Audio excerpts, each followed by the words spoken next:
Hey, salut tout le monde, bienvenue au podcast Santé Running. J'espère que tout le monde va bien, j'espère que tout le monde est en forme, j'espère que votre course à pied va super A1. Oh yes!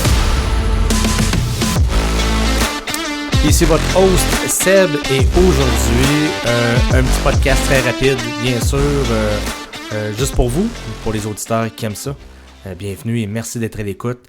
On se lance. Qu'est-ce que j'ai pour vous aujourd'hui? Des idées cadeaux. On arrive dans la période des fêtes.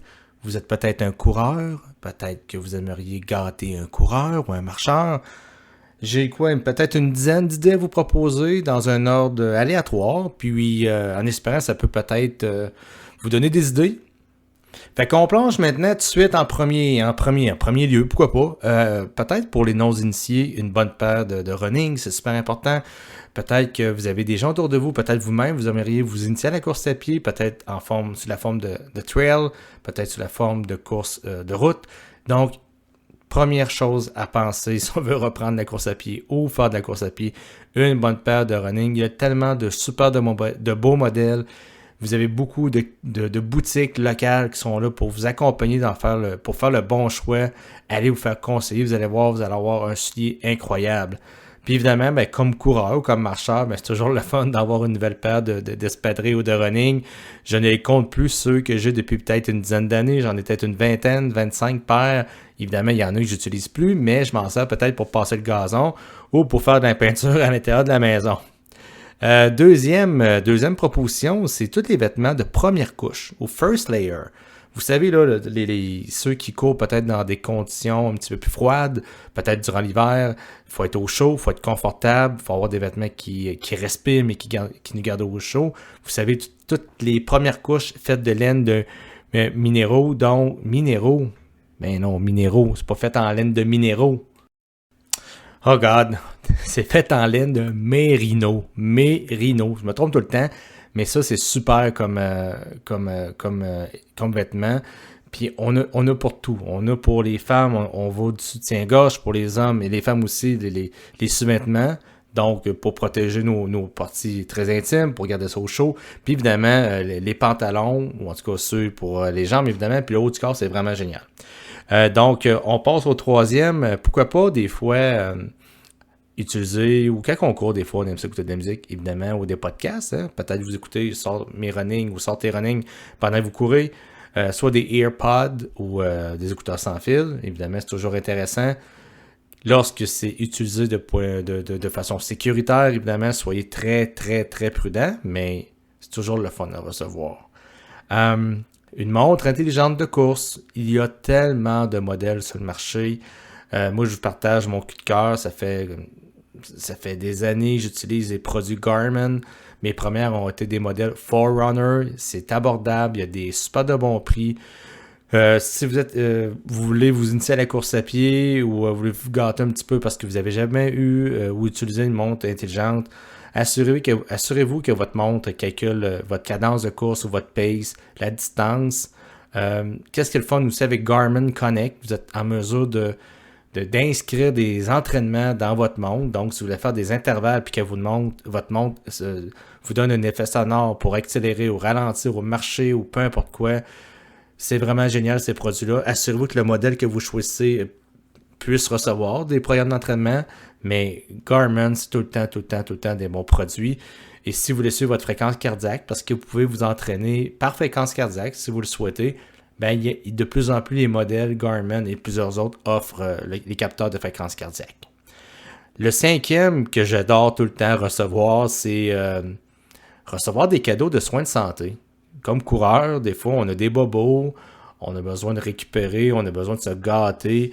Des idées comme ça, des bains chauds, des spas, peut-être des services offerts par des physiothérapeutes, des professionnels de santé, les acupuncteurs que j'utilise une fois de temps en temps qui m'aident beaucoup sur la course et surtout les massages. Ça, c'est super le fun pour détendre, dans le fond, notre grosse masse musculaire là, qui travaille très très fort. Ou des fois, juste se décoincer le cou parce que, on semble on a des fois des petites raideurs dans le cou parce qu'on se tient peut-être un peu trop stiff, un peu trop raide dans notre technique.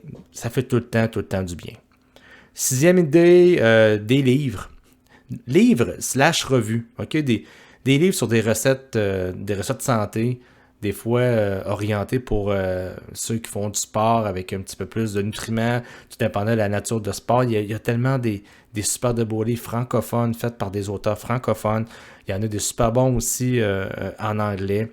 Des livres sur les techniques, pourquoi pas sur la technique technique de course, / entraînement. Des fois, vous pouvez avoir des livres qui vous coachent comment vous monter votre entraînement ou comment le suivre. Peut-être aussi, comme je disais, des revues. Il y a une super de belle revue, un magazine, peu importe, là, j'appelle ça une revue, mais des fois le terme c'est aussi magazine. Le magazine KMAG, K-M-A-G, c'est une superbe de belle revue ou magazine de course à pied qui couvre plusieurs choses. Ils ont un site web incroyable. Je vais le mettre en référence dans le lien. Je vous invite à vous abonner à cette revue-là. Elle n'est pas dispendieuse si vous avez accès à des boutiques qui sont capables de l'offrir au Québec, mais vous pouvez vous abonner en ligne et d'avoir le shipping de la revue chez vous à la maison. C'est un super magazine. 7e point, veste de course ou ceinture de course. On parle de quoi pour ça?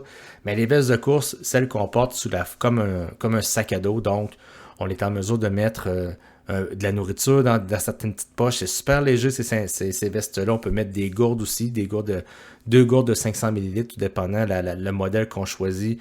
Ceux qui font de la trail ou ceux qui font de la course à pied sur des moyennes longues distances. Honnêtement, là, pour avoir essayé une ceinture à la terre ou une veste, la veste, ça se porte super bien. Même quand vous portez 1 litre d'eau avec un cellulaire, avec de la nourriture, ça se porte méga bien. Le poids, on le ressent pas tant que ça. Tandis que la ceinture, moi dans mon cas, j'aimais moins ça. Puis pourtant, j'en avais une bonne. J'ai l'impression que ça serre autour des hanches. Ça peut donner un certain poids. Puis je trouve que tout dépendant du modèle, ça peut être instable parce que la ceinture peut tourner sur elle-même autour de votre taille. Donc, puis il existe toutes sortes de ceintures ou de bandes. OK, pour la taille, allez voir ça. Il y en a des super de belles. Mais tout dépendant de votre coureur ou qu'est-ce que vous aimez. Un cadeau trippant, vraiment trippant. Se faire offrir l'inscription d'un événement de course, soit sur la course, sur la route ou en trail. Il y a tellement d'événements de course autour de nous. Ben, inscrivez-vous ou demandez ou dites qu'est-ce que vous aimeriez relever comme défi la prochaine année et peut-être de recevoir une inscription en votre nom pour un événement de course qui arrive devant vous. Ça, c'est vraiment trippant, ça. Puis, ça permet d'encourager les organisations locales qui mettent énormément d'efforts à faire des événements de course en toute sécurité, de faire de l'animation, de donner une super belle expérience, je veux dire, d'utilisateur, une expérience de coureur. Ça, c'est vraiment trippant comme cadeau. On tombe un peu plus dans la catégorie maintenant. Je l'ai placé 9 dixièmes. Je pense que je vais les regrouper ensemble, mais tout ce qui est tuc ou cache-cou. Souvent, la course à pied, quand on court au froid, on a besoin d'un cache-cou pour se protéger le cou qu'on est capable de mettre au niveau de notre menton. Puis il existe différents modèles, c'est super léger, puis ça peut être un cache-cou qui est assez, je vous dirais, haut en hauteur ou long en longueur. C'est bizarre, hein, comme l'expliquer, mais on est capable des fois de le monter à la hauteur de nos oreilles, de le descendre, tout dépendant si on court avec le vent ou contre le vent ou dans une situation un petit peu plus froide. C'est pas super dispendieux, mais c'est tellement apprécié, surtout quand on court dans des conditions froides. On veut être au confort, au chaud, mais pas trop au chaud. OK? Juste parfaitement. Fait que ça fait un bel équilibre avec les first layers, les premières couches que je vous ai parlé comme point numéro 2. Puis, si on descend dans les accessoires, là, je vais vous donner une trolley d'accessoires, tout dépendant de à quel endroit vous courez. Est-ce que vous avez de la neige, pas de la neige, peu importe, mais on y va en rafale. Des lunettes, c'est super important. En tout cas, moi, je trouve que c'est super important parce que même s'il ne fait pas soleil, ça évite d'avoir de la poussière dans les yeux, ça évite de peut-être d'avoir des insectes ou des mouches ou peu importe qui peuvent nous frapper dans les yeux. Si on court en forêt ou sur la route, il peut y avoir n'importe quoi qui peut circuler proche de nous à la hauteur de nos yeux puis qu'on ne le voit pas venir, évidemment, parce que ça peut être un insecte, n'importe quoi. Des lunettes, c'est super cool à recevoir. Pourquoi pas aussi des crampons. Si vous avez des souliers peut-être moins adaptés pour courir sur une surface peut-être glissante, des crampons, ça peut être intéressant, qui peut être mis sous-jacent en dessous de votre soulier pour vraiment pour vraiment vous garder une stabilité puis d'assurer une sécurité pendant que vous courez. Une corde à danser. Souvent, quand on est coureur, souvent quand on est coureur, c'est bizarre comment je l'amène, mais c'est pas vrai. Je vais le dire autrement.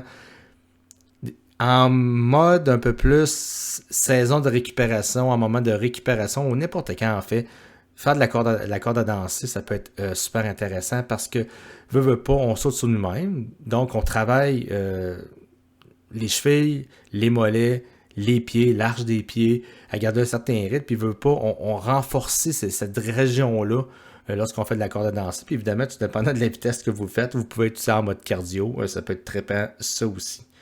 Un rouleau, un genre de gros rouleau de foam, je pense que c'est fait en foam, le matériel en foam, qui permet pour les coureurs de rouler peut-être les bandelettes, de rouler les mollets, ou des rouleaux de massage, automassage qu'on peut appeler, qui est super intéressant. Quand on court, des fois on a des raideurs, on a besoin de s'assouplir un peu notre muscle. Notre muscle, imaginez que c'est une pâte à pizza, puis plus que ça sèche, on dirait que plus ça vient dur. Il faut trouver des trucs pour détendre ces muscles-là. Donc, des rouleaux pour se rouler des bandelettes, pour donner un exemple, pour tout simplement se masser. C'est vraiment tellement important quand on est coureur. Des poids, ça a l'air bête, mais des poids pour renforcer des parties du corps, le bas du dos, le haut du corps, parce que le haut du corps est aussi important que le bas du corps quand on fait de la course à pied pour avoir une bonne posture. Donc, des poids, ça peut être vraiment trippant. Gang, écoutez, un petit podcast super quick pour partager des idées cadeaux. Je vous en donne une liste là-dessus. Je vous remercie. Puis, dans le temps des fêtes, vous êtes en mesure d'encourager l'économie locale, d'encourager des organisations locales. Vous êtes capable d'encourager des boîtes locales, des petites boutiques, des cliniques, en faisant ce genre de type d'achat-là en termes de cadeaux. Écoutez, vous faites deux bonnes actions en une. Là-dessus, bon magasinage, et ceux qui se font gâter, thumbs up. Et ceux que vous gâtez les coureurs, les marcheurs, hey, vous êtes vraiment des cool personnes. Great! Hey! Let's go gang, on lâche pas. Merci d'être là. Bonne écoute. Ou bonne fin d'écoute. C'était Seb pour Santé Running. Bye gang!